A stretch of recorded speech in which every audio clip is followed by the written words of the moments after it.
I read this book called Topology of Violence, Oh yeah. just as a side Oh, this read. guy, you like this guy, huh? Yeah, it's the Han guy. Yeah.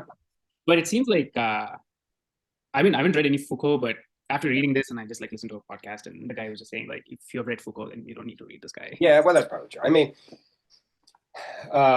Foucault actually has this phrase, which, he's not the one who came up with this idea. Pretty much anybody who thinks deeply over the last 10,000 years probably also, or at least like since writing has existed, has had this similar idea. But, Foucault talks about fathers of discourse and Uh-huh. this idea that there are certain, sometimes it's not really figures exactly, because Foucault has this famous essay called What is an Author, where he tries to um, he suggests that it's better to think of authors as something like a social function and not Mm-hmm. like an individual genius or something like that. So he talks about no longer the author, but the author function. Okay, and anyway, but this idea of discursive traditions is this idea that there are certain people that formulate a problem in such a way that either they generate a bunch of imitators or they generate a bunch of people that uh, contradict them, but the idea is that the contradiction always assumes the terms that the father of discourse laid out.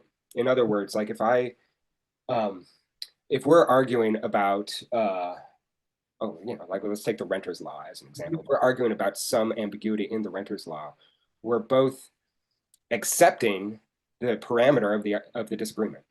In Mm-hmm. other words, the structure of laws is something that we're both acquiescing to, or that we're both taking on board as the structure of our disagreement. Mm-hmm. Um, or maybe a way to say this is like,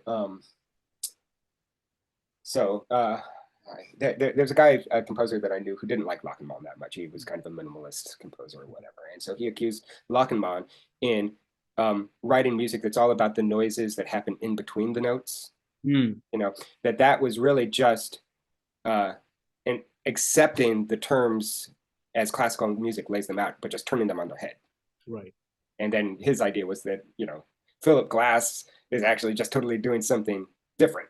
That Uh, was his idea, whether or not that's actually true. But, it's that idea where, to disagree with someone requires that you agree about what you're disagreeing about. right. Right. Right. Otherwise, it's not a genuine disagreement. You're just talking past each other. Right. And so, this is an idea that Foucault talks about. And so he's often taken to be a person that is kind of a father of discourse in this way, that people either agree with him full sail or apply certain aspects of what he does to other domains that Foucault didn't talk about himself, which Mm. is actually, I think, quite interesting. That's probably what this guy Han is doing, that, he's taking a Foucaultian analysis and just applying it to certain things that Foucault doesn't talk about, maybe.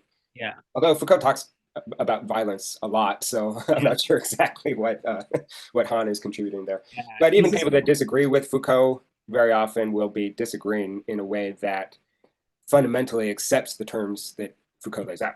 Mhm. In fact, you can't actually disagree with him unless the best way to disagree with someone, in other words, is just, as Nietzsche says, to do something active and not reactive. Right. In other words, the best disagreement is something totally unrelated with Mhm. its own new discourse. Right? Right. Right. Yeah. Yeah. But actually, if you read Nietzsche and then, well, actually, it's funny. I kind of feel like you don't need to read Foucault if you read Adorno, Ah, okay. uh, because Adorno really did everything that Foucault became more famous for. And Foucault says he never read Adorno, Hmm. but there are some very startling similarities. In any case, I mean, Foucault did read Nietzsche, so I think that, a lot of what he has to say in his analysis of power relations and violence and this kind of thing. Punishment, for instance, so Foucault has this famous book called Discipline and Punish, the basic ideas of which are really the same as in the second essay of Genealogy of Morals, Yeah. where Yeah. I noticed punishment comes from a lot this of kind of thing. intersection also like with Hans' work and also Nietzsche, where he's just like I mean he kind of tracing like the history of power and violence, and he's kind of talking about like how power is like the power has structure and there's like some sort of an organizing principle, whereas like violence is not organized. It's just like more brute and it just it doesn't have like reality and stuff like that. And it's just Well, yeah, I think you'd want to be more subtle in the way that you use the word structure. mm, Just because, well, yeah, okay. So for Nietzsche, the principle of life, right? Or what, you could call it the will or something like that, maybe. I mean, it does have a debt to Schopenhauer's idea of the will, but this principle of life, the will to power or the will to life or whatever, is expressed generally through its tendency towards violence. Yeah. Right. But yeah, and so there is a structure to it to the extent that it's something that is endemic to or characteristic of the basic principle of life. But there's a question about whether it has a structure in the sense that we often mean it when we talk about, for instance, analytical structure, the sort of structure you can analyze, or the sort of structure that you appeal to justify something. Right. So like, for instance, if you write some piece of music and then I'm like, well, that was weird. What's the structure? One way that you would justify what you've done is say, well, actually, there are all these relationships. And, it's not just complete, random garbage. There's like actually this very complex interrelated structure. Yeah. That's the sort of structure where, it's not totally clear that that's the best way to characterize the structure of the will to power or the will to life, or as some sort of mental construct or as some sort of thing that you can appeal to on an analytical level to justify something. Yeah. Right. And so that's just sort of an ambiguity in the way that we use the word structure. Yeah. One way of saying this is that anything, even the most random assortment of events, has some structure to the extent that it exists at all. Right. But that's different from saying that it has the sort of structure that is I suppose, amenable to cognitive faculties of understanding and analysis and that kind of thing. Right. Yeah, it reminds me of what you said about Ives's music. Yeah. Yeah. So, and then on top of that, then there are further structures that emerge out of the confrontation of forces, right, of interests and that kind of thing. So, like, the whole second essay, well, not the whole second essay, but a big chunk of the second essay is talking about where systems of law and government comes from, and that it's basically something that emerges out of the conflict between units of power. He describes units of power being the individual or the collective, basically. And so, those are structures that emerge out of this fundamental violence of the principle of life. Yeah. I don't think, well, it's possible he uses the word violence in the second essay. I don't think so. But in any case, the idea is more like this sort of inexorable force or, striving. And, sort of like you have a dam. Let's just describe it in purely physical, not mental terms. You have a dam and you have some water. And whatever happens is going to be a function of strength. Whatever the stronger force is, the force of resistance or the force of the flowing water, whatever happens will just be an expression of the stronger force dominating the weaker force, basically, right? On just a sort of a physical basic level. And what Nietzsche basically thinks is that that's also a way of describing the sort of force in life, right? That, if you look at the animal kingdom or whatever happens, even within a single organism, whatever happens is really just an expression of different forces coming into conflict and being overcome by another or overcoming another, or sometimes in the case of a force that can't overcome its resistance, it's diverted in some way. Right. But all of those sorts of structures are just ways of describing the relationship between competing forces or competing. Actually, I suppose he doesn't even really like the word force because in the first essay, he talks about how that's just a confusion of grammar. Right. Because I guess, one thing that he doesn't say that explicitly in this anywhere, but I guess the idea being that,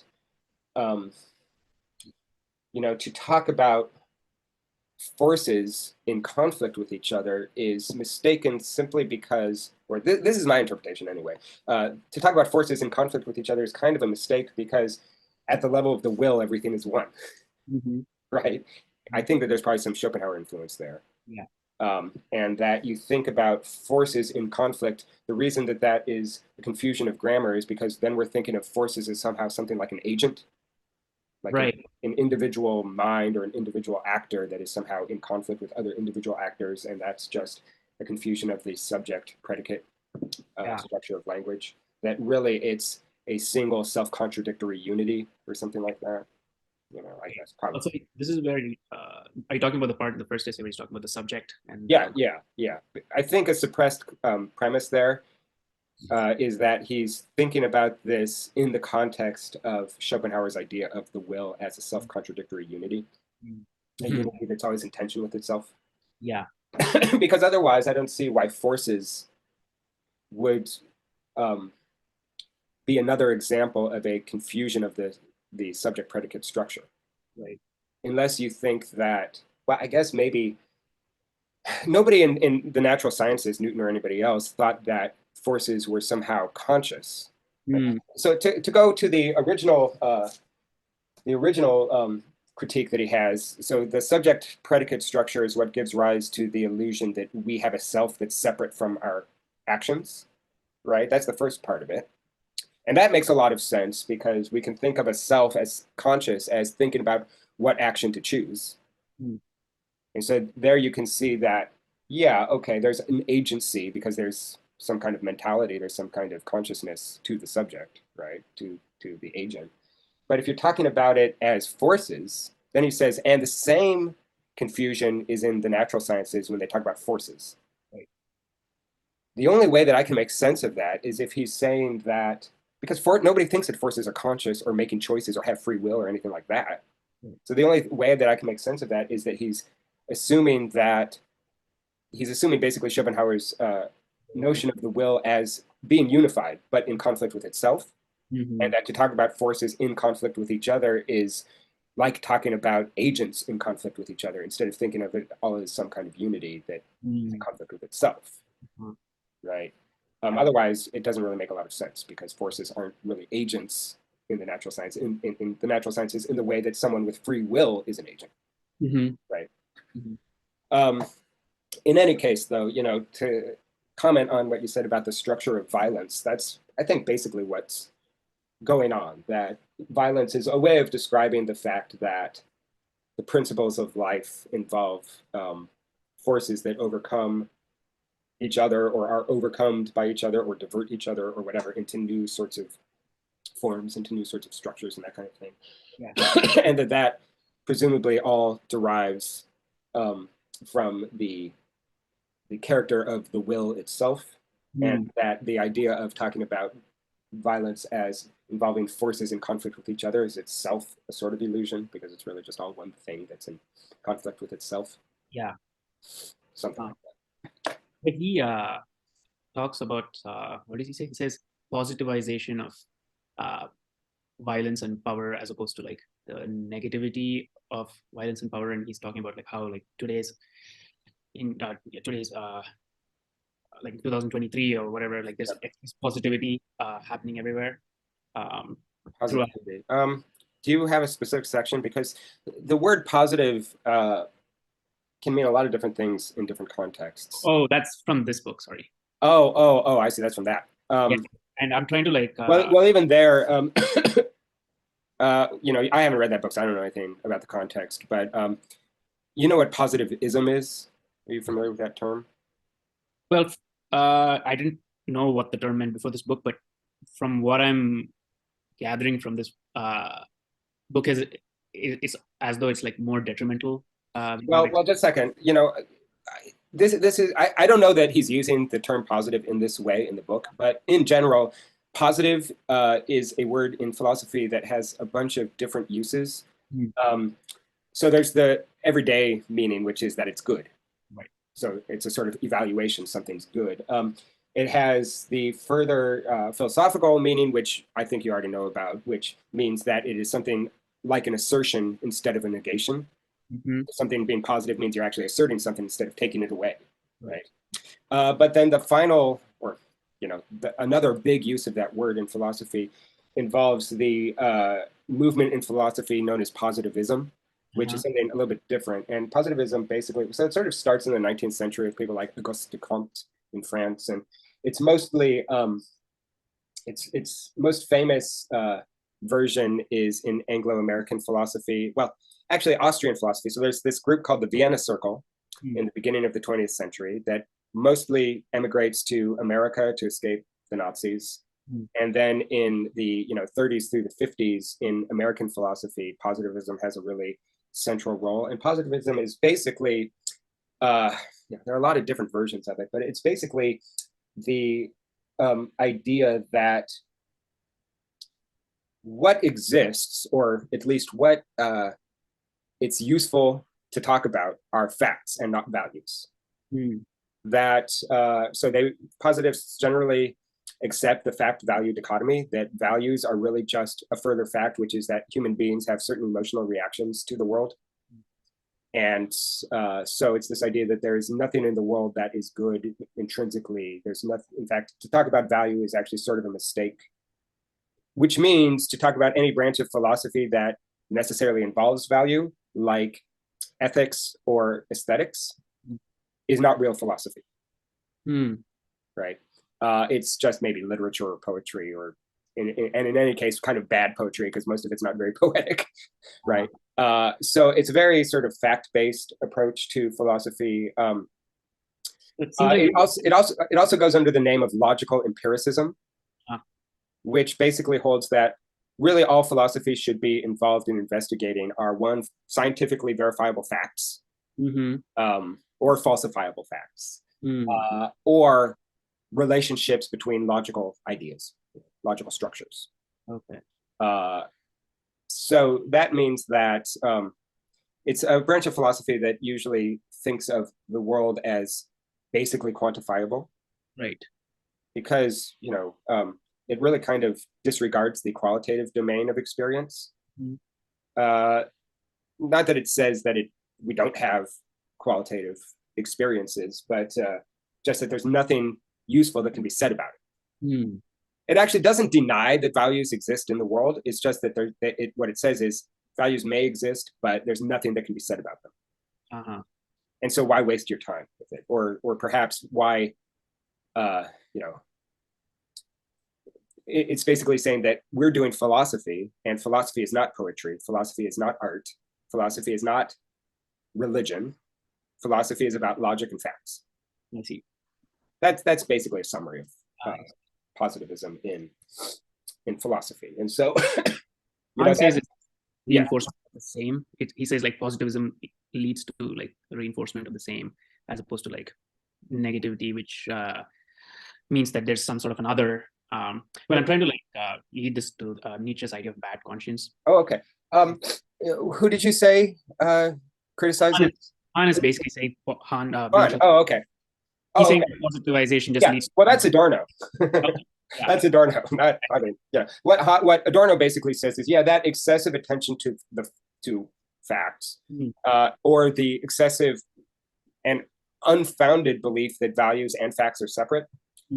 That's a whole other domain, but we've talked about that a little bit before. Adorno doesn't accept that. A lot of people don't accept that. And actually, a lot of analytical philosophers after the 1950s also don't accept the dichotomy between facts and values. But it's complicated to talk about why that is. But in any case, the reason that Adorno thinks that, I don't know about Han, but the reason that Adorno thinks that is that if all you are interested in is examining the facts or the logical relationships between facts, then that means you're not involved in imagining new facts. You're only interested in investigating what already exists, basically. And so because of that, really all you're doing is reinforcing the status quo, or making an apology or justification for the status quo to show its logical relationships or whatever. And so, the fact that there is no place for aesthetics in positivism, Adorno at least thinks that that means that there's no place for the sort of romantic idea of creation, which is bringing about a completely new state of affairs, right? So that's a pretty central thing in what Adorno has to say about positivism. I see. That is usually it's interesting though, because a lot of the people in the Vienna circle, like Moritz Schlick is a guy that you probably never heard of him, but he was a central figure there. Some of them you might have heard of, like Carnap, Rudolf Carnap. Have you ever heard of Carnap? No. Oh, okay. A philosopher you have heard of who was kind of on the outskirts of the Vienna circle, but did interact with them a little bit, was Ludwig Wittgenstein. So you know. Yeah. But Wittgenstein wasn't really like a core member of this group. I see. So, you know, Milton Babbitt, are you familiar with Milton Yeah. Babbitt? Okay, Milton Babbitt, his intellectual hero was Rudolf Carnap, a Oh. central figure in this movement of logical positivism. Ah. And if you think about the quote unquote approach to aesthetics in what Milton Babbitt was doing, really all Babbitt was interested in was nothing expressive, right? And nothing really, I mean, Milton Babbitt had a very strange relationship to the avant-garde because in a way, yeah, his music was difficult to listen to and so on, but it wasn't avant-garde in the sense that Adorno meant it, because what Milton Babbitt was interested in was only identifying and expressing relationships that have always existed, namely numerical relationships, right? But not trying to imagine how we could reevaluate the world, maybe. I don't know. Milton Babbitt was a complex figure and wrote music that was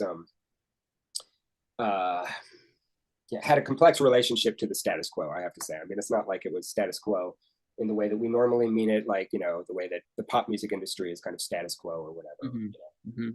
The political machine is status quo or whatever. But I will say that one thing that Babbitt shared with people like Carnap is this idea that whether or not music is expressive is maybe not the most interesting or important sort of question to be asking when you're composing. Actually, you know, Milton Babbitt's whole project is really weird because the positivists specifically denied that philosophy has any particularly useful relationship to art. And so then you have this artist who wants to be a positivist. Yeah. And I mean, to a certain extent, he succeeds to a certain extent. But then you have to ask the question: so, you know, why are you writing music as opposed to just doing mathematics or something? You know, what is it specifically about it being music? That that you find attractive, I guess. You know, it seems like probably Babbitt.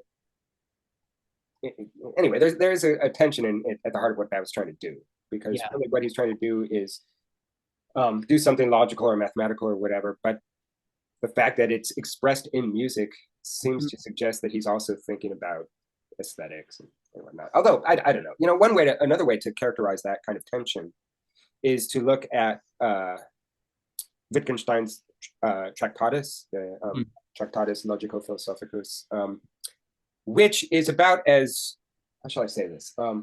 It's as unaesthetic in a traditional sense, unaesthetic as possible, because it's just, have you ever looked at, you don't even have to understand what's going on to get a sense of its style. Have you ever looked at it? It's structured, for instance. You can just Google it and look at the structure, and you know, you might even look at a table of contents. There are people that have made a table of contents that's in this big graph, a hierarchical graph, because the way that the Tractatus is structured is in 7 propositions. And then each proposition has a series of sub propositions and sub propositions and sub propositions, right? And so it's like this big chain, or this big tree of 7 propositions that all have descendant propositions. The propositions are, for the most part, laid out in as few words as possible. So like one proposition is, the world is everything that is the case, right? You compare that to the way that Nietzsche writes, it's a totally different style, right? Now, one of the things that's interesting about it, though, of course, is this idea that you can never actually, this is true of many things, not just style, but you can never really get out of style. There's always going to be a stylistic element to whatever you do. And so if you try to write something that is as streamlined and minimal as possible, minimal but also difficult, and maybe difficult because of how minimal it is, there's a certain structure to that. There's a certain style to that, right? And so just going through the Tractatus as a literary work, where you're paying attention to the style, to the use of words, to the relationships on a structural level and that kind of thing between different sentences and whatever, you get a very strong sense of style. In fact, that's one of the things that is most attractive about it. There's a lot of disagreement about what the Tractatus is actually doing. The big project, the basic project is that what what Wittgenstein is trying to do is give an analysis of how declarative sentences work. In other words, when you say something about the world and you take it to be true, what's going on? What is the relationship of that sentence to the world? I see. What's the relationship between the structures of language and the structures of the world? And what is the further structure of that correspondence between language and the world? Right. That's the basic project. But when you get down to the details, it's really ambiguous what's going on. And one of the reasons it's ambiguous is because of how minimal a lot of the sub-propositions are. Yeah. But as a stylistic work, as a literary work, it's extremely arresting. There's like a really strong identity to it on a stylistic level. I mean, it just, as a work of literature, it's just, you imagine a skinny man with a black tie, black shirt, you know, one of those like Reservoir Dogs kind of suits, smoking a cigarette. That's the style of the Tractatus, right? But it's the style, right? And so I think you can think about Babbitt in the same way, right? That what he's doing is basically logical, right? It's like a logical project. It's a project in finding relationships between, you know, pitch classes and whatever. But in some ways, maybe it's more self-aware of the stylistic element than Wittgenstein. And so it's not that what he's doing is aesthetic, if what we mean by aesthetic, giving us some idea for how we evaluate art or something like that. But it is aesthetic to the extent that it's very aware of the stylistic element in its presentation. Yeah. And it's interesting. I mean, if you think about what the commitments of positivism, it almost, if you take a really sort of extreme view of it, it seems like positivism has no place for style or persuasion. I mean, another way to think about what style is doing is it's a sort of persuasion that is not logical persuasion. Yeah. Yeah. Right. Well, then that seems to be something that positivism should have a problem with. I mean, yeah. And so it sort of seems like if you wanted to be the strongest positivist possible, you would not say anything. Right. Because you wouldn't ever be able to say anything that didn't have that element of persuasion, of rhetoric, of style to it, right? Did Ferneyhough kind of fall under the same sort of like thinking when it came to his music? I remember I read a bunch of his writings. Well, I don't know. I mean, I know that Ferneyhough considered himself a descendant of Derrida and post-structuralism, and in particular, you know, if you read, there are certain, well, the most famous essay by Derrida that you could take to be the philosophical basis for what Ferneyhough's doing is called, what is it called? It's called, no, what is it? The term is difference, but the essay is called a different thing. Just a second. Derrida essay, what is the name of the essay again? Maybe it is difference. No, but what's the essay called? Oh, I guess the essay is also called difference, but it's in a book called Positions. In any case, there's another maybe easier to read and more interesting essay called Plato's Pharmacy that Derrida writes. Oh, I see. Okay. Yeah. The best thing to do if you read that is first read the dialogue by Plato, the Phaedrus. Okay. Which actually is the, I'm not sharing my screen, but that's the name of my computer. Oh yeah, I've seen that before, yeah. But basically, you know, like the really rough summary is that what Derrida's trying to do is show that writing is its own domain that's separate from speech. And we typically take,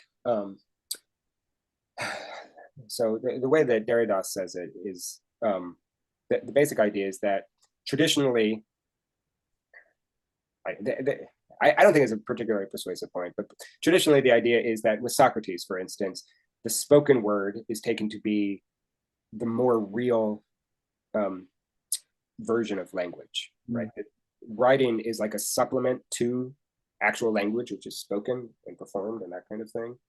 And in the Phaedrus, that's what Socrates talks about. He talks about there's this whole myth of the invention of writing and this idea that when writing arises, suddenly you have learning without knowing, or it's something like that, or knowing without understanding. The idea is that whenever you have a technology that makes something easier or perhaps expands the possibilities of some kind of medium, it's not just that it's this kind of additive thing where you have both the original spoken word and also you have writing, but rather that writing actually makes you, or the technology makes you lose your ability to do the thing that the technology was intended to bolster or to augment. I mean, you just think about your smartphone, right? Okay, so your smartphone is like, the more you rely on your smartphone, the less you can actually do, right? And the smartphone was intended to just help you do things. In other words, with this idea that you can do everything you can do, and the smartphone will just augment that. But actually what happens is that the technology takes over your ability and you lose your ability to do a number of things, like relate to the world or even remember things, right? Like most people's memories, I think in general, have gotten worse as the internet and smartphones have become a lot more available, because they don't have to remember things, right? They just let the technology do it. Well, that means you actually are losing your power, your freedom as an individual, right? All your power and freedom is being put into the phone, and it's no longer something you can do. Right. And so that's what Socrates basically says about writing.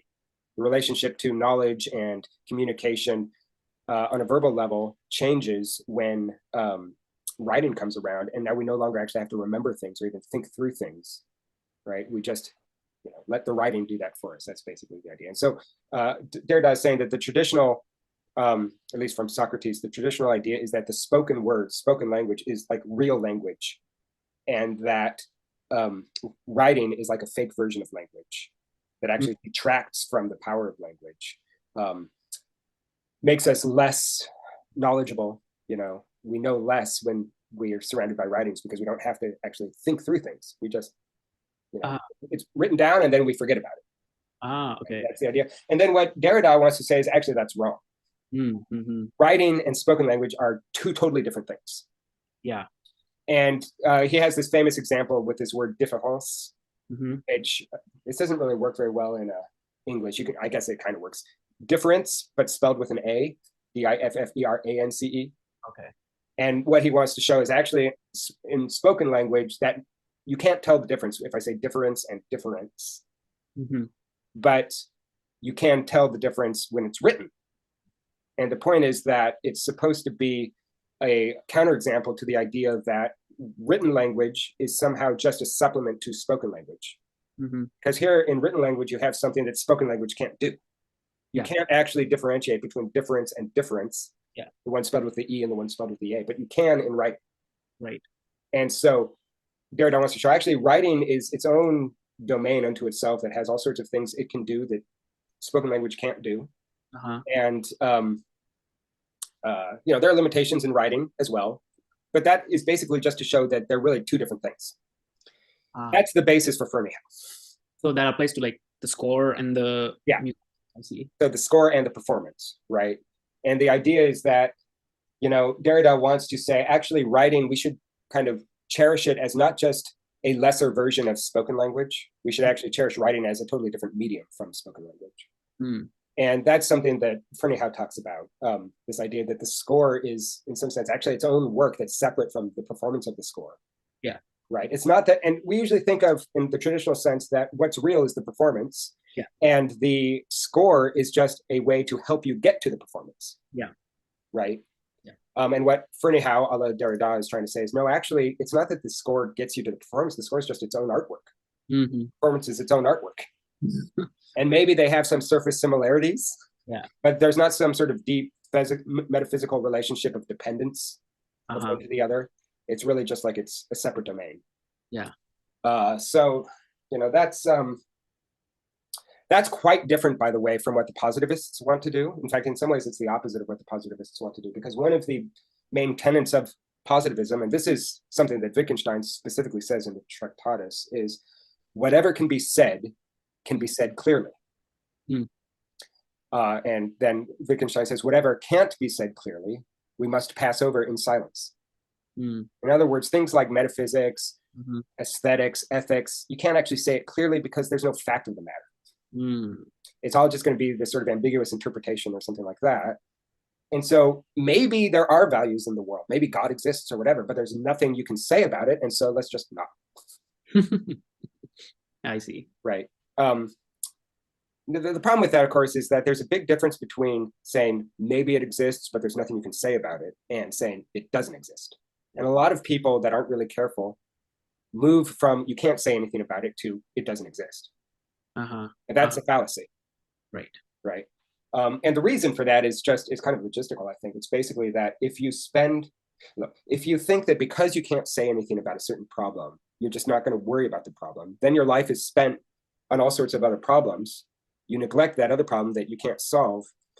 And just on a sort of logistical level, if your whole life is devoted to a certain set of problems, and also to the belief that there's no way that you can deal with this other problem, it's very easy to come to the belief that the other problem is an illusion or doesn't actually even exist. Right? Yeah. So, and that's different from Ferneyhough, because what Ferneyhough is saying is not that whatever can be said clearly.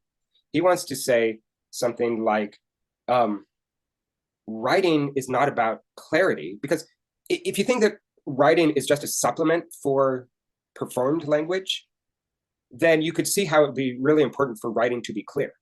Right. Because writing has to somehow hook up with the way that we actually use language as a tool of communication or of relationship building or whatever. But if you think that writing is something totally distinct from that, then the writing can be as crazy and opaque as you want, right? Because it's not about communication in the first place. Right. Right. Or if it is about communication, one thing about Derrida's argument is that it's not just that it's interesting because there are certain ambiguities in spoken language that are not ambiguous in written language. For instance, the word différence, when I say it, you don't know how it's spelled. Maybe I'm saying a different word or whatever. So it's ambiguous. And that's not ambiguous in the written word. Right. But the other thing is that Derrida thinks that language is very much about ambiguity, right? And not necessarily about communication. Right? And so the whole point of taking différence and turning it into two different words is, I think, probably just to point up the idea that there's always this element of ambiguity in language, and that there's not a matter of fact about which one is right necessarily, what interpretation is right or whatever, that there's always a sort of ambiguity in it. And I think that that sort of thing is probably characteristic of Ferneyhough as well. I think Ferneyhough is very interested in the way that a score can make a performance ambiguous, one, just by notating something ambiguously, but then also by virtue of the fact that when you perform something, I'll start from the other side. If you have a score, actually, I have a poem that does this very well. So maybe I'll just share that poem with you. I think I have it on my desktop. Somewhere. Let's see. It's probably on my notes.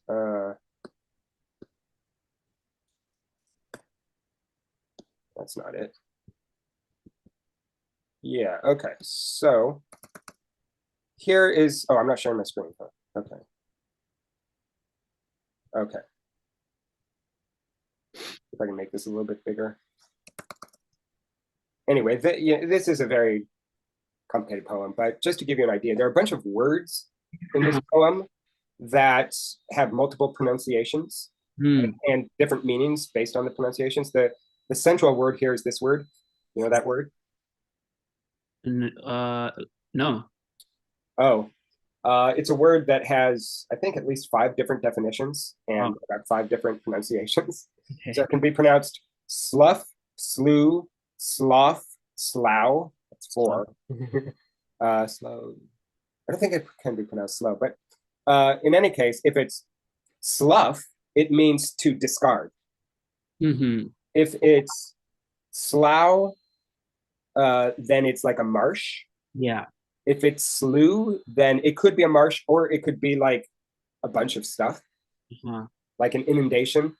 So like if I have a slew of new rules, it means I'm throwing a bunch of rules at you. Okay. But the point is that the written word, there's one word. Yeah. But you don't know how to say it. Right. And depending on how you say it, it'll have a different meaning. And then I set this poem up. At some point, I'd like to go through this poem too. But in any case, I set this poem up so that depending on how you say certain words, the meaning. You'll what? So the rest of the poem's meaning changes or something? The poem's meaning changes, but also the structure of the poem changes because you have different rhyme schemes depending on Ah, how you pronounce that word. So like yeah. here it's, if it's slough, then it rhymes or it's near rhyme with above. Mm. If it's slough, then it, or no, if it's, no, below is something else. If it's slough, oh, if it's slew, then it rhymes with oozy, or at least it has the assonance. If it's slough, then it rhymes with rough. Yeah. Right? So there are a bunch of different rhymes that are possible. Mm. And here's the way that it kind of syncs up with something that Ferneyhough or Derrida would be doing. It's that the written word, in this case anyway, the written word can have all these possibilities simultaneously. Yeah. But when you perform it, all those other possibilities disappear and you have one possibility. Correct. Right? And so there's a sort of metaphysical richness or something to the text in its ambiguity because all the possibilities exist simultaneously.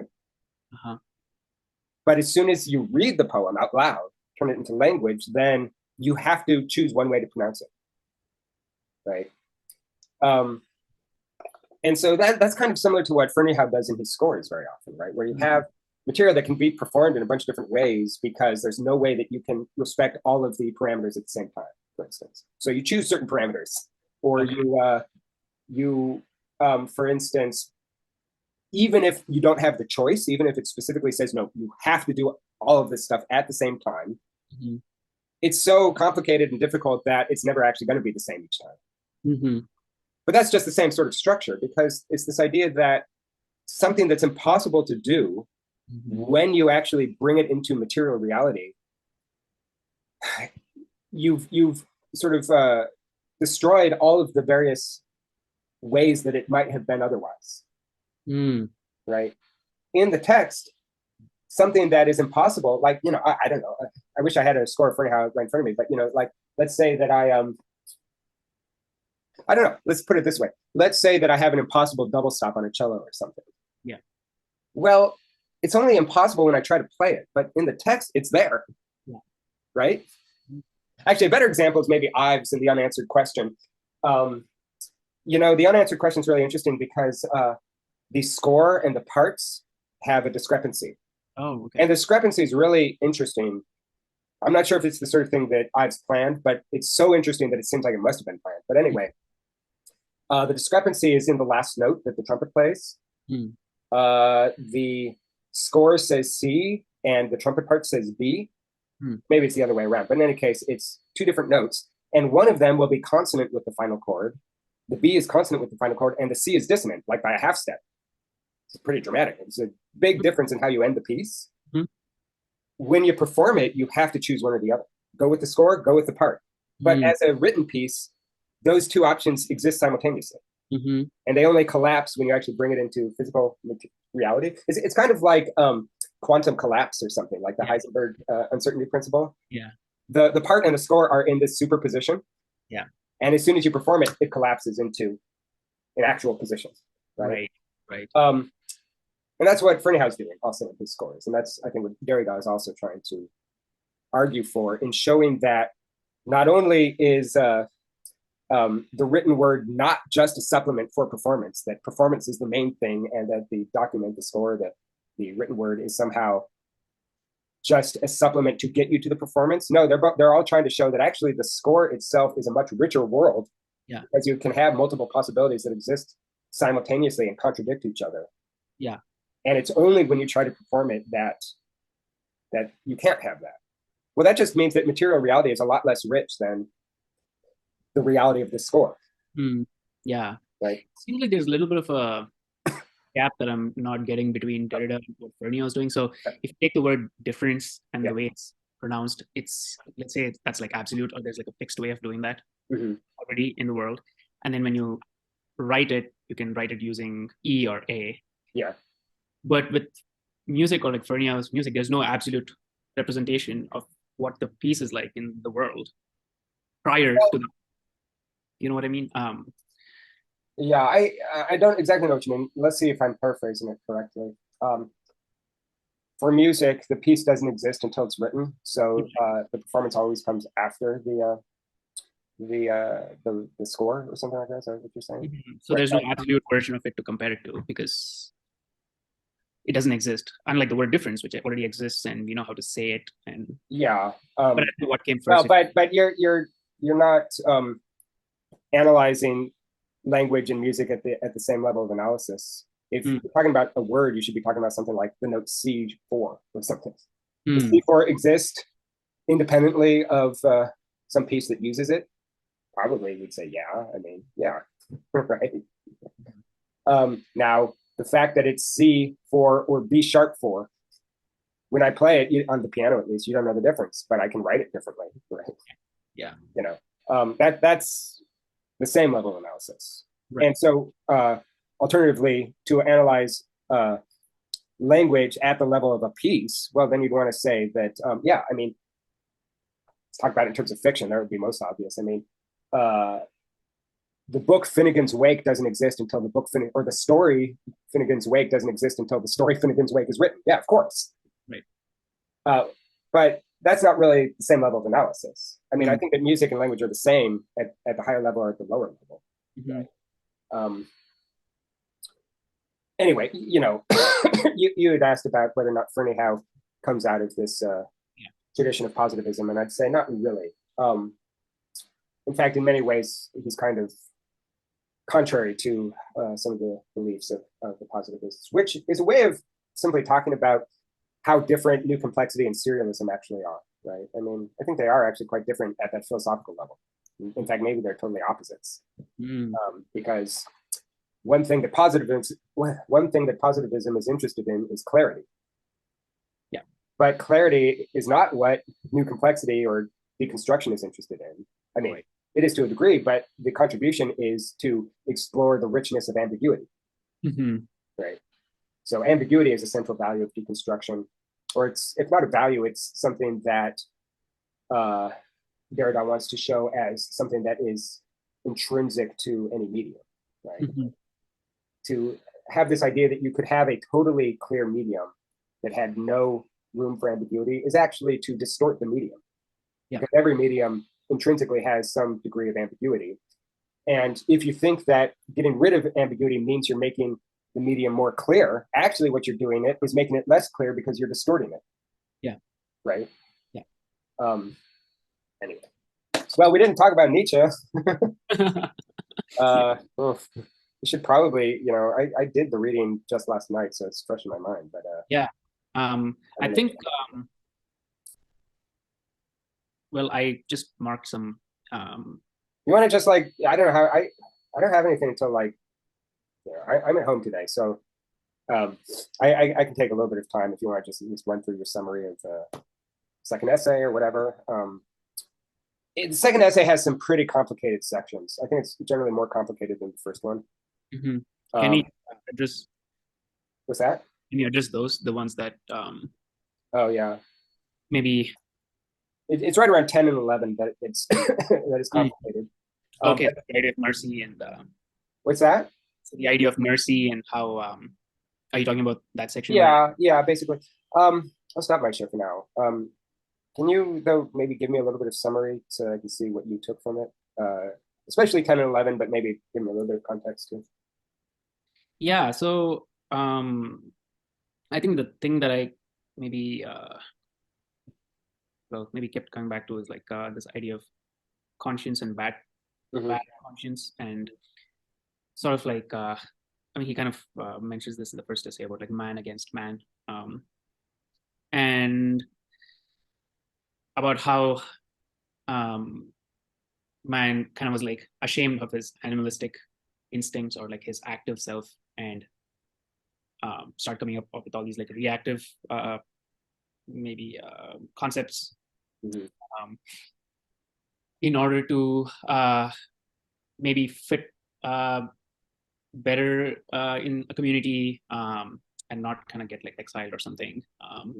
So I guess like that was like part of it, but also like maybe like the reason for like the invention of gods and the idea of always having like a spectator when it comes like someone, yeah, the idea of having like a spectator or like some sort of an observer when it comes to like morality or like punishment or yeah. So, and yeah, I'm just trying to think of like some overarching things that I thought were interesting. Oh, maybe okay. The one thing like in maybe in Levin that I thought was interesting was like how he talks about like justice emerging out of this like need to like rehabilitate revenge, and that it's just like some sort of a secondary. Well, sort of. He thinks that that's a mistaken idea. He does talk about that, but he thinks that that idea is mistaken. Mm-hmm, The idea mm-hmm. that justice is a nicer way to describe revenge. Yeah. That's a nicer way to describe reactive emotional states, emotional reactions, which is basically to say that justice is reactive. Yeah. Is it clear why revenge is reactive? Yeah. Yeah. Let me see. In any case, the point is that he's going to say, actually, that's wrong. Justice is active, not reactive. So this is an important thing in actually this idea between active and reactive values, or active and reactive modes of activity, is something that's very important for Nietzsche, and it's also quite important for Foucault. It's important also for Deleuze. So it's good to be very clear on what's going on in this text. But I'll start with the question: why does he describe revenge, or that theory of justice, as coming from revenge, as basically reactive and not active?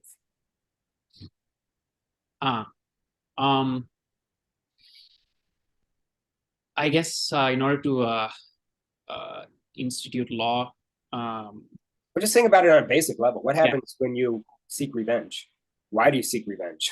Right, because you feel like there's someone who owes you debt, or someone's like done wrong to you. Yeah, in other words, you're mad at somebody for something they did to you, and you react by killing them or whatever, seeking revenge. That understanding of justice, it's based in revenge, is reactive. It's not its own active value.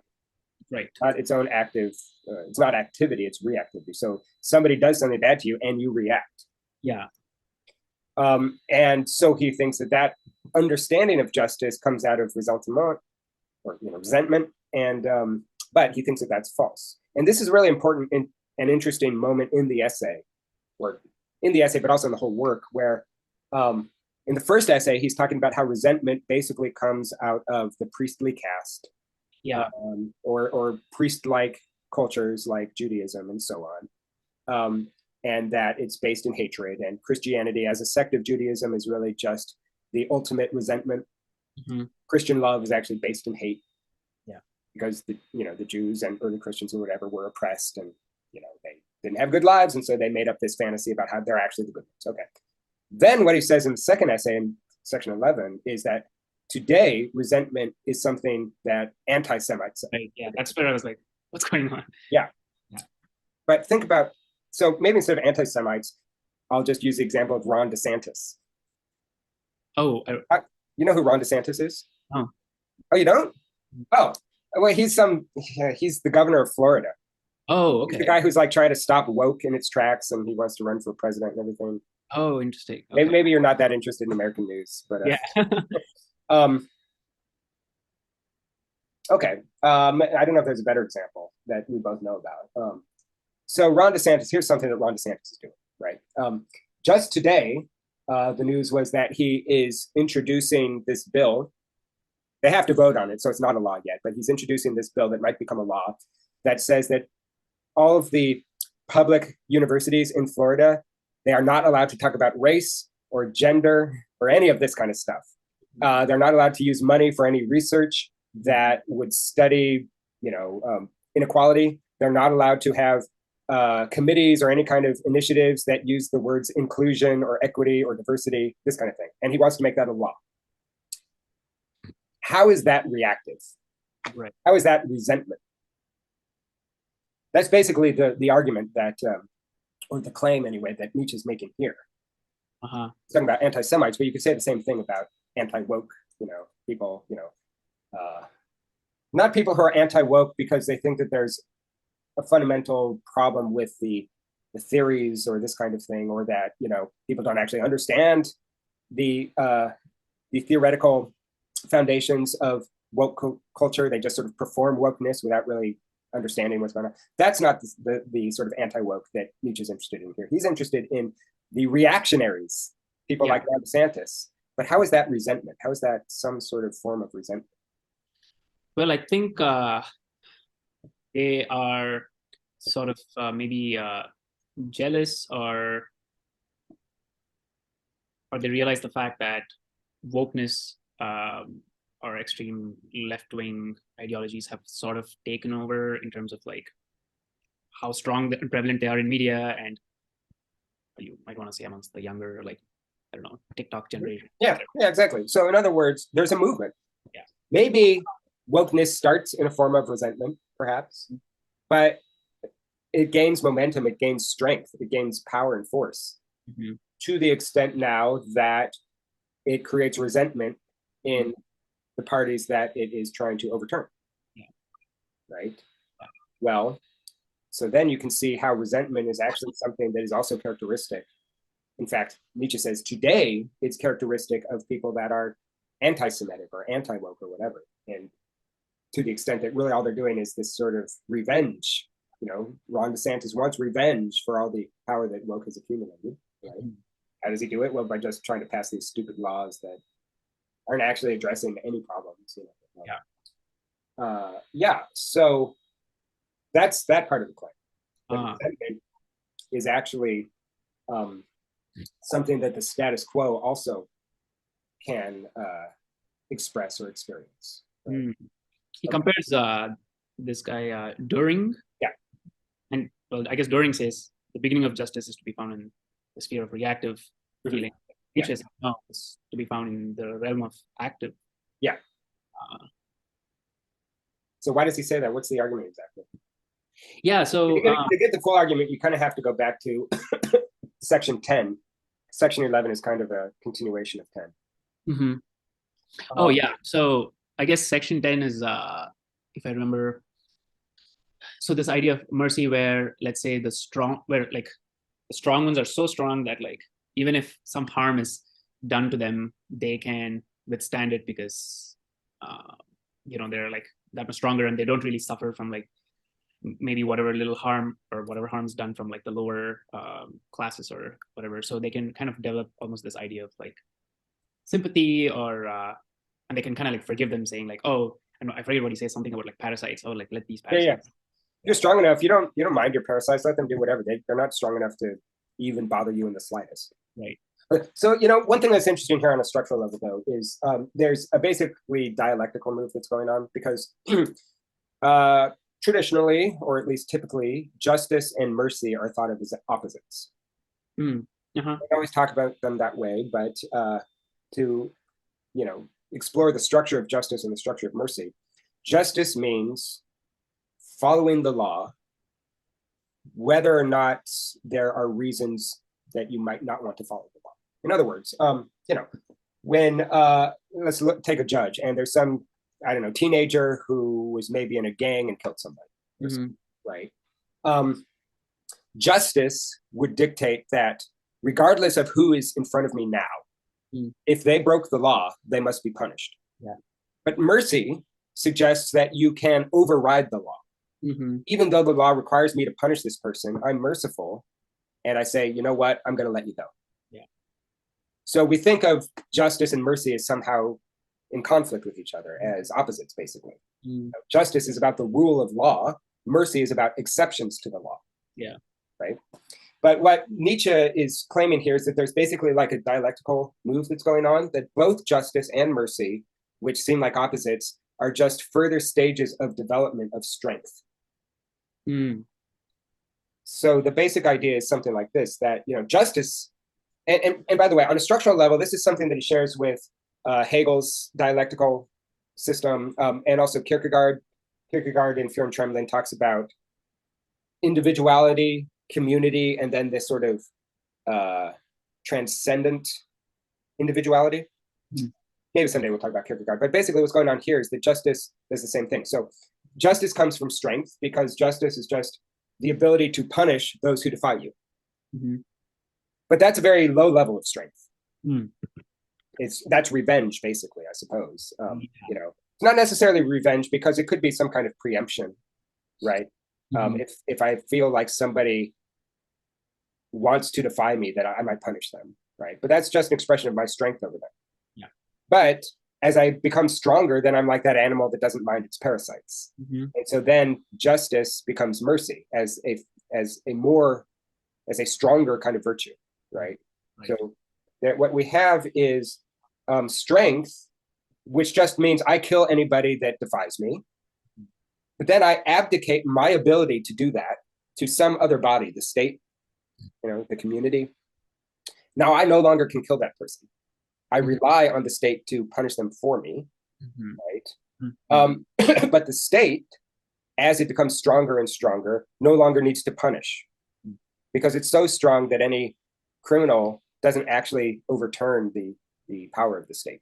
Right. And so the strongest society would be a society in which crime didn't exist, not because people don't hurt each other, but simply because there would be no concept of crime, because there's no sense that crime is somehow a threat to society. Yeah. Right? If you could imagine a society that were that strong, it would be a perfectly merciful society. Right. But that justice and mercy, that it all comes out of the development of strength from a low individual level to a high communal level, basically. And one of the things he says also is that, the creation of a system of laws is still about, it's still about power. Mm-hmm. One of the things he says is it's a mistake to think that when you have laws, that what laws are intending to do is to stop all sorts of fighting. Mm-hmm. Right, to have a perfectly balanced society or something. Because what he says is, well, actually, laws are an expression of the power of the community over the individual. Mm-hmm. Right, and so it's, you have individuals that have a certain amount of strength. They abdicate their strength to an even stronger entity, the community. Mm-hmm. But it's not that the community is somehow this, totally balanced place where there is no longer any fighting or anything like that. Nietzsche actually thinks that if you did have that sort of society, it would be nihilistic because nothing would matter. And the reason that he says that nothing would matter is that it's basically an argument against relativism. Mm. The idea that if you never have, here's one way to think about relativism: nothing is worth fighting for, right? Because everything is just as good or as bad as everything else. Right. Therefore, why fight? Mm-hmm. But Nietzsche thinks that is nihilism, because there's no reason to go on living there. Yeah. Nietzsche thinks that struggle is something that is intrinsic to life, to meaning. And, you can think of, we talked about this a little bit last time, but, this idea that in order to have a meaningful life, you have to have a story of victimization. Yeah. In one domain or another, that's why, Donald Trump's children talk about how they were cut off for a year from their father's wealth and had to work, and because they want to show that they struggled. In other words, we can't think of what it means to have a meaningful life. It doesn't make any sense unless there's some element of struggle, some element of victimization. Mm-hmm. In other words, fighting. Mm-hmm. Mm-hmm. And so Nietzsche thinks that this move to a perfectly merciful society that totally forgets about the struggle or the fight. If you think of mercy as just being, let's not fight about anything, that's actually nihilism, because it's saying that nothing matters. Nothing is worth fighting for. Yeah. But what Nietzsche thinks is that you can still have a perfectly merciful society that nonetheless is expressed as a struggle between the community and the individual. Mm-hmm. The interests of the community and the individual. Mm-hmm. Right? He says at some point, law hinders the struggle of man in Levin. Mm-hmm. And I was trying to think if that had something to do with I don't know, thinking of some example where two people are fighting, maybe just physically or something, and someone gets in the way and tries to stop them and they try to find some sort of a settlement, and it doesn't work, and they're you know what, just hash it out, just go for it, and just mm-hmm. Fight, and then just see whatever, beat each other up or something. Mm-hmm. And I was just trying to think if he was trying to in that sentence trying to say something like law sometimes hinders. Can you show me where the sentence is here? Let me see.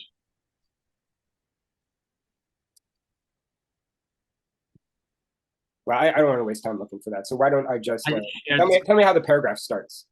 Okay, so, well, the paragraph starts, just and unjust exist. Okay, just a second. I'm scrolling back up now. Goes way back, huh? The thing is that section 11 is all just one paragraph, isn't it? In my version, it's all just one paragraph. But I've done, therefore, just and unjust only start from the moment when a legal system is set up. To talk of just and unjust as such is meaningless. It's more or less the text that I have. Yeah, and then if you just keep going, maybe this is like last like many lines or a few lines, where he's like, a legal order thought of as sovereign and universal, not as a means of the struggle between power complexes, but as a means of preventing all struggle in general. Mm-hmm. Yeah. Perhaps after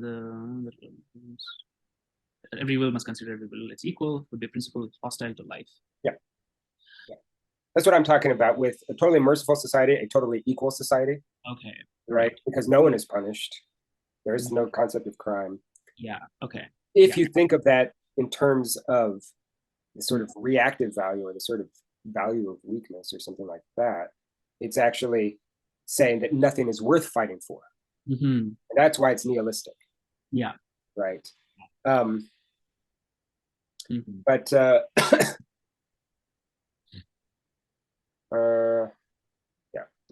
Did you want to say anything more about that?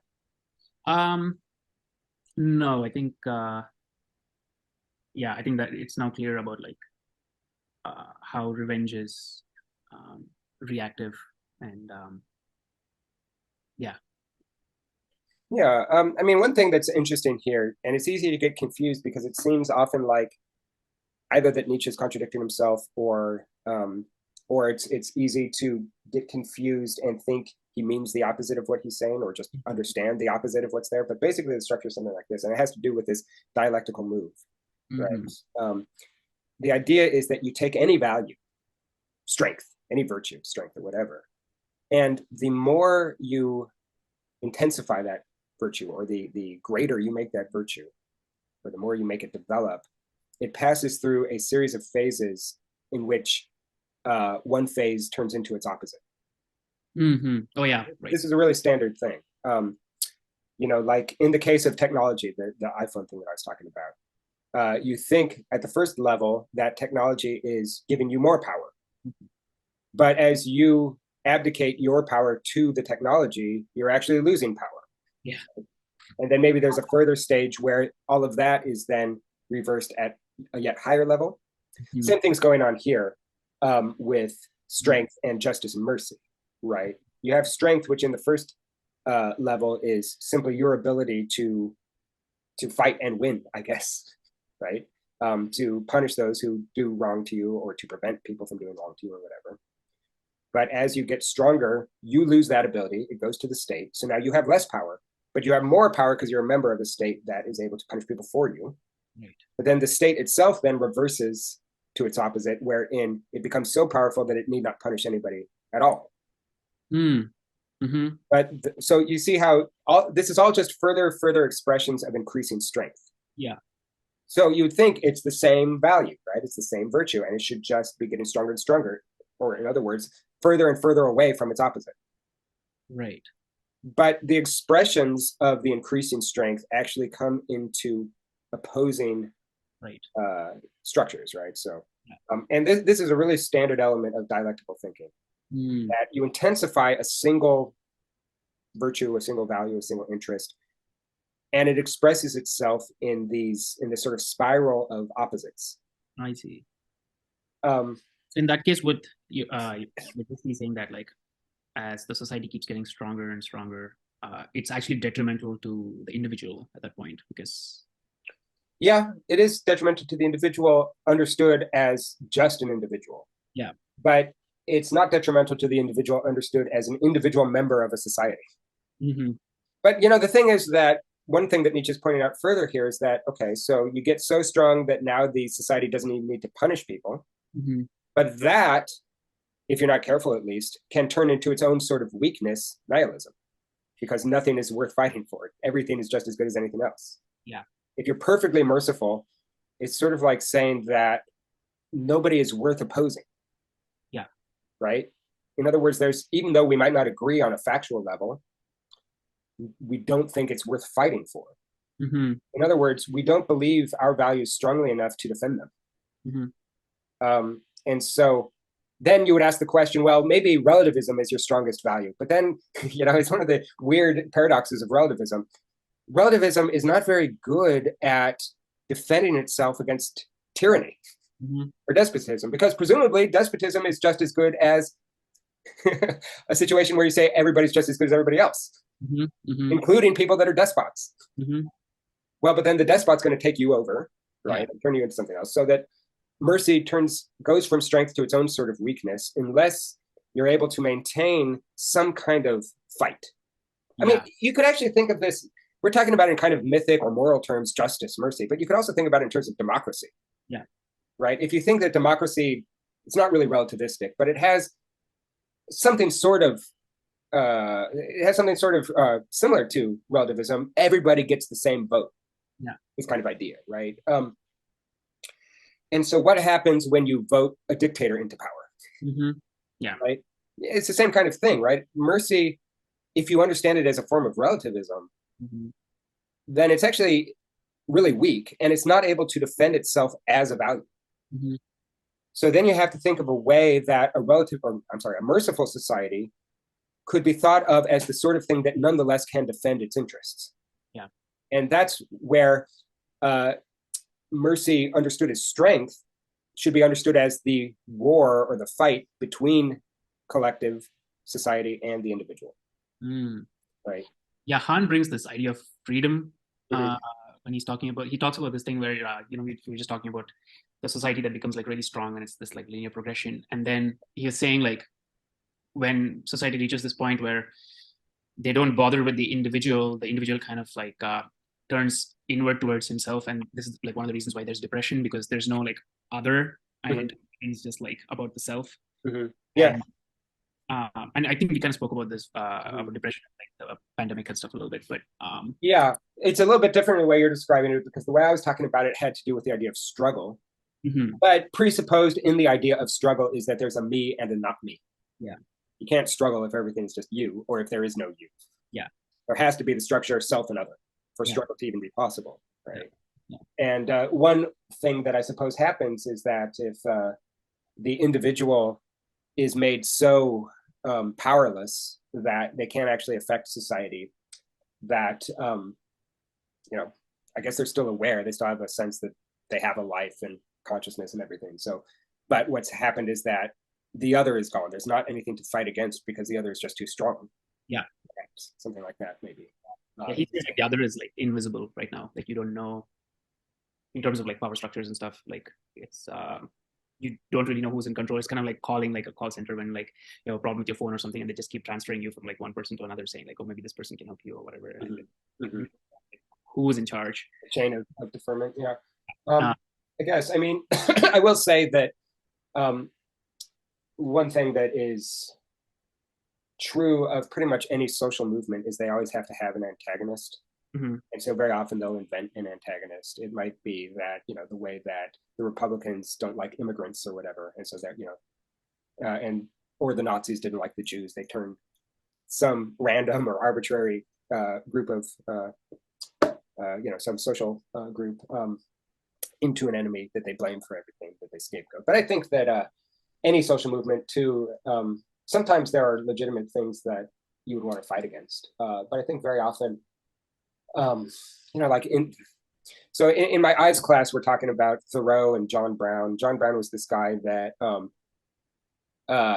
he was a Northerner who attacked this army camp that had a bunch of former slaves that were in prison, and he went and killed a bunch of people and was trying to make the slaves or give the slaves some encouragement so that they would like rebel, and he was hanged as a traitor and everything. I'm just comparing that sort of resistance to the sort of very timid version of resistance that you get in university administrations, where they have to invent an enemy because actually they're living, professors and administrators have enormous privilege and comfort and whatever. And it's not to say that there aren't real enemies out there, but if you're living a life of comfort and privilege and power, and you want to somehow seem like you're engaged or make your life feel meaningful, you have to invent an enemy. Yeah. And very often the enemy turns out not to even be the real enemy. It turns out to be something like, oh, you don't have the right use of language in your syllabus, or oh, there's not, your syllabus isn't diverse enough, or whatever. It's these really kind of timid, fake enemies that they create in order to make themselves feel like they have a meaningful life. Versus actually like dying for your beliefs, Actually, what Thoreau says in talking about John Brown when he's hanged is that John Brown, unlike almost everyone else, actually died. Most people don't die because in order to die, you have to live. Most people don't have a real life. They don't truly live. So they don't actually die. They just are kind of forgotten. But yeah, I think that the same kind of thing can be said here with this idea of needing to have an enemy for your life to be meaningful. And inventing enemies, either in the case of fascists or in the case of kind of bored university administrators or whatever. And letting that actually distract you from the real problems, right? The real enemies and that kind of thing. It's a problem. So I guess Nietzsche, he would classify that as like some bad conscience or something. Like for him, it's like all about strength and sort of like reaching your full potential as an individual. And well, I mean, the thing about bad conscience is that it's a way of internalizing. Okay, there are a couple of different mechanisms for bad conscience. One of them is internalizing aggression because you don't have anywhere to direct it outward. Another form of bad conscience, though, is, or another expression of it is the idea of internalizing oppression. So, and this is something that's very important for critical theory in general, this idea of people internalizing oppression because they buy into a system. So like, for instance, meritocracy very often is thought of as just the way the world actually is, when it turns out that the rich are able to manipulate and exploit the poor and have all these structures in their favor that makes it easy to exploit the poor. But for whatever reason, the poor have internalized their own oppression and think it's their fault that they're poor. Right. So that's another sort of bad conscience, or it's not really another sort of bad conscience. It's really, I think, the same kind of thing, because it's still internalized aggression, except the aggression isn't directed to the right place, right? It's directed at yourself instead of outward. And, Nietzsche doesn't think that bad conscience is totally bad. It's totally a bad thing, because one of the things that he talks about, so one of the things he says, which has to do with this metaphor that you like of the child playing in the sand, is that the human being with bad conscience is one of the most interesting forms ever to be created by this child playing in the sand. Because for one thing, it's self-conscious, but it's also trying to overcome itself. Most of nature, when you look at it, it's only interested in pursuing its interest and expressing its power, but not in actually expressing its power against itself to overcome itself. Right. And he thinks that bad conscience, even though it can be really, really dangerous or, hurtful for people, it also, on a structural level, is required for the ability to think of yourself as incomplete, or think of yourself as possibly being better than you are now. And for that reason, it's something that's really necessary for a sort of art that imagines art as imagining how the world could be better than it is currently. Right. And is contrary to the status quo. Right. The status quo is just about pursuing your interests, but bad conscience enables you to then think about your interests, or think about how you could be better, how you could be a more fully human, or fully not even human, overhuman. He talks about the overman or whatever, but transcending or overcoming the limitations of humanity. That's only possible if you are able to think about yourself as less than you could be. Right. And that's actually good. Right. And it's the sort of thing that is at the heart of social critique. It's at the heart of romanticism and avant-garde art, this kind of thing, imagining the world as different and better. Right. So, and the thing, though, I think that what Nietzsche is saying is that we don't need to think of it being better on a moral level. It's not that bad conscience is good morally. Yeah. is that good conscience is a really weird and interesting phenomenon. Yeah. How weird that that should ever have taken place. Right. That human beings came about that think about how bad they are and how they could be better. Right. And not that there's anything moral to it, just that if you want to have really interesting art, a really vibrant, creative, interesting relationship to reality, then you need to have that ability to think about yourself and overcome yourself. Mm-hmm. Mm-hmm. Right. I think that that's like a further expression of that kind of dialectical move, right? Where it's on the first level, there's just self-interest, right? But then self-interest turns against itself and attacks itself. But then that attack of the self leads possibly to an even more full, stronger expression of the self. Mm-hmm. Right. Mm-hmm. Yeah. Mm.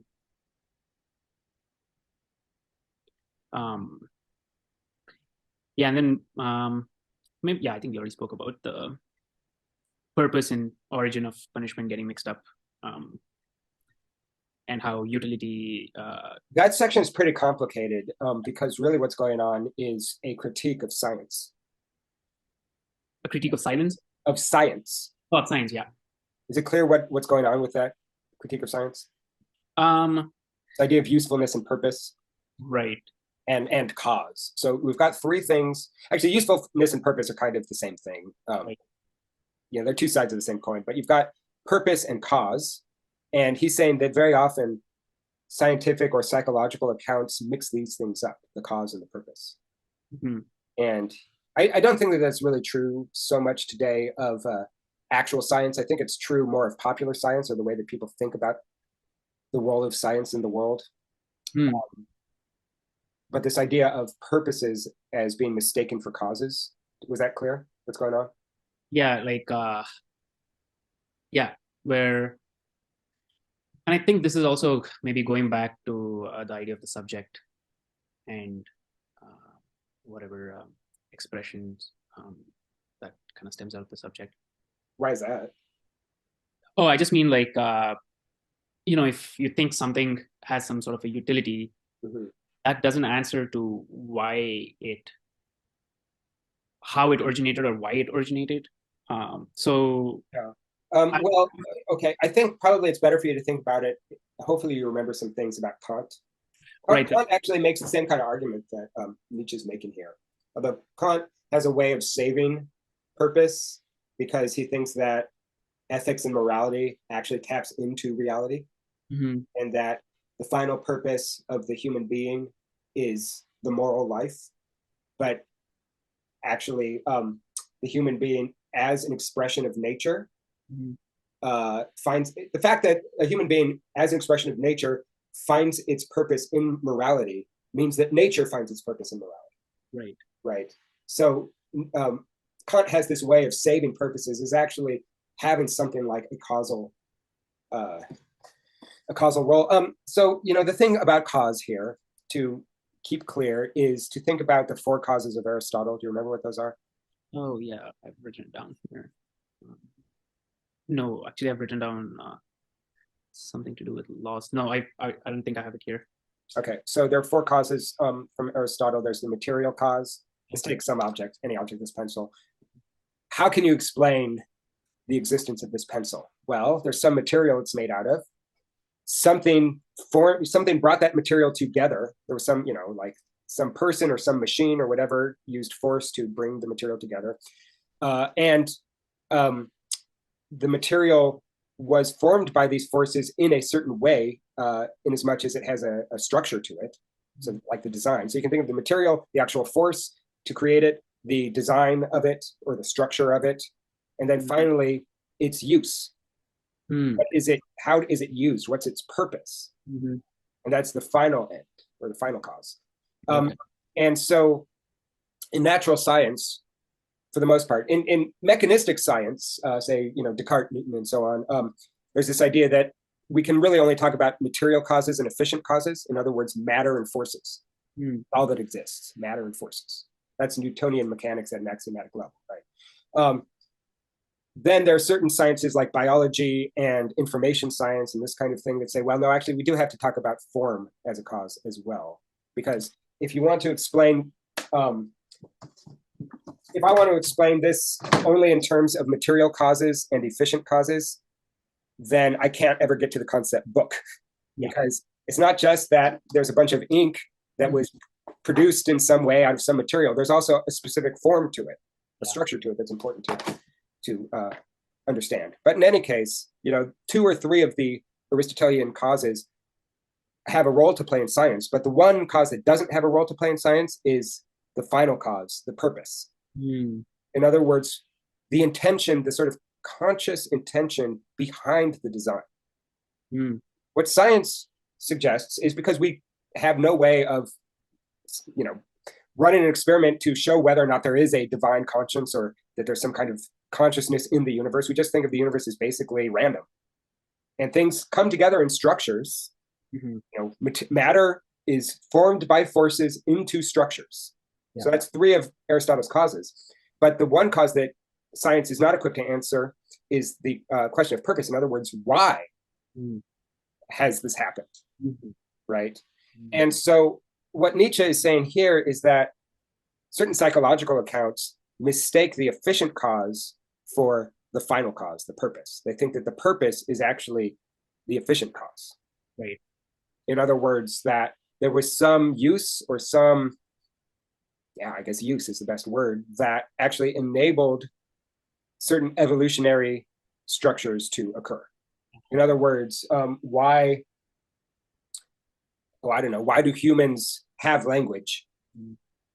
Well, a very kind of intuitive way of explaining that is language enables humans to communicate and therefore increase their chances of survival. Yeah, right. But that's not a cause. Utility or. Exactly. Well, right. So that would to suggest that there's some use that evolution had in mind to design language. But really, a real scientific account should say, well, look, there's just force involved. There was no design. Certain things happened because certain structures were less capable of withstanding other structures, or certain forces were less capable of withstanding other forces. And so, the organisms grew in a certain way because the forces came into these relationships. Certain forces were diverted, blah, blah, blah, blah, blah, blah. And from that, not randomly now, it's not random that a weaker force gives way to a stronger force. That's actually necessary. It's not random at all. But it's not designed. There is no purpose to it. There's no use to it. It's just, it happened. Right. And so that's a very, that's actually pretty typical of the way that most scientists think today, that you're not supposed to talk about purposes. Problem is that, and this might just be a sort of quirk of biology, a quirk of evolution, we have the feeling that if you want to explain a phenomenon thoroughly, to get the fullest explanation possible, you also have to answer the question why. Now, this is most obvious when we're talking about mental phenomena, like people that have consciousness, that do things, etc. Right? But even so, I mean, if you say, if I ask you, what's the universe made of? And then you say, oh, particles, neutrons, blah, blah, blah, blah, blah, blah. How did it happen? Well, those particles were in certain relationships that brought about certain structures. Okay. Then I ask, why did it happen? You say, well, there isn't. Basically, what you say is, I don't know. You can't say that there is no why, because you can't be certain that there is no why. But what you can say is, I don't know. Well, that means you haven't explained it thoroughly, because we have the feeling that the why is a real question. When you ask about purposes, it's not. So certain logicians, especially, this is more people like Richard Dawkins, or people that are really committed to atheism and feel very confident about atheism. Not that they think, well, maybe God exists, but I have never seen God, so I have no reason to think that. The people that really take atheism as a religion will say something like, the question why is not a real question. In other words, asking why does the universe exist is the same as asking, do colorless green ideas sleep furiously? That's not a question about anything. Maybe that's true, but it seems so, it just conflicts so much with our intuitive experience in the world. I mean, it almost seems, if you're telling me that there is no why, even though, I mean, just at a basic, intuitional level, it feels like I'm asking a real question that if it's not answered, I don't have a full explanation. If you're telling me it's not a real question, then how can I be sure that questions about how or what are real questions?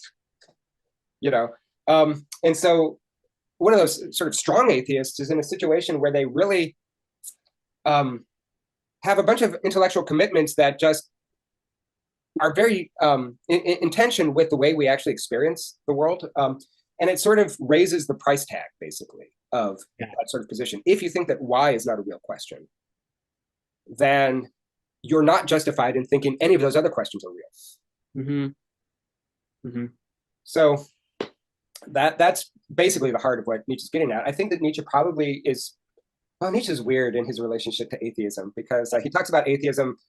The moments of Nietzsche that I like are when he talks about atheism as a sort of new innocence, getting rid of all the oppressive elements of religion. Mm-hmm.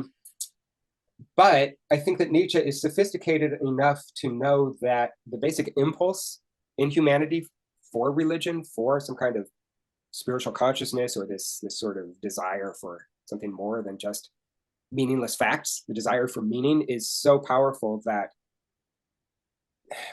it's always going to be part of the human experience. And the one thing that he would say you shouldn't do is simply take some new God as the superficial explanation for things. So like, the version of science that holds that we will, so like Elon Musk's version of science that, well, all we have to do is control reality, or all we have to do is, one day humanity will understand everything about the world, or this sort of thing. Nietzsche would call that its own sort of religion that is oppressive. Yeah, I think he would think of Richard Dawkins's atheism as basically oppressive too, because it's too religious. Yeah, yeah. What Nietzsche wants is to get rid of the oppressive elements of religion, which usually only occur when you are very precise about the facts of your religious system. But he wants to maintain that aspect of religious experience that is the desire for meaning. Mm-hmm. It's just that Nietzsche thinks that we're the ones that make meaning, just like we're the ones that make gods. Right. We're the ones that make meaning. And it's not that saying that, or the awareness that we're the ones that make meaning suggests that meaning isn't real. Mm-hmm. Meaning is real because we're making it. Yeah. But it's coming from us, right? And so it's sort of, it's the sort of thing that's very hard to put into something like the language of policy, or the language of a religious creed where you have commandments and this kind of thing. The only commandment is, I guess, maybe like be self-aware that the only way that life will be meaningful is if you are engaged in making it meaningful, something like that. But that there's not a specific instruction on what to do. Yeah, yeah. Well, I should probably go take a hot shower. yeah, I have stuff to do too. So I will see you next time. So I'm guessing we want to finish the third essay. Yeah, I think that'd be good. The third one is also most applicable to art. He talks about Wagner and Schopenhauer. And the aesthetic ideal, which I think you can kind of think of in your own terms as this feeling that a work of art has to somehow make sense, that the way to justify what you're doing artistically is that you're trying to make it make sense, which is always at the disservice of experience, of the sort of full engagement with life, or sort of that sort of thing. But there'll be a lot of connections between the third essay and the Birth of Tragedy, I think. Oh, I see. Except that now he hates Wagner. Ah. Wagner has gone astray and become too Christian, basically. Yeah. Okay. Okay. That was later.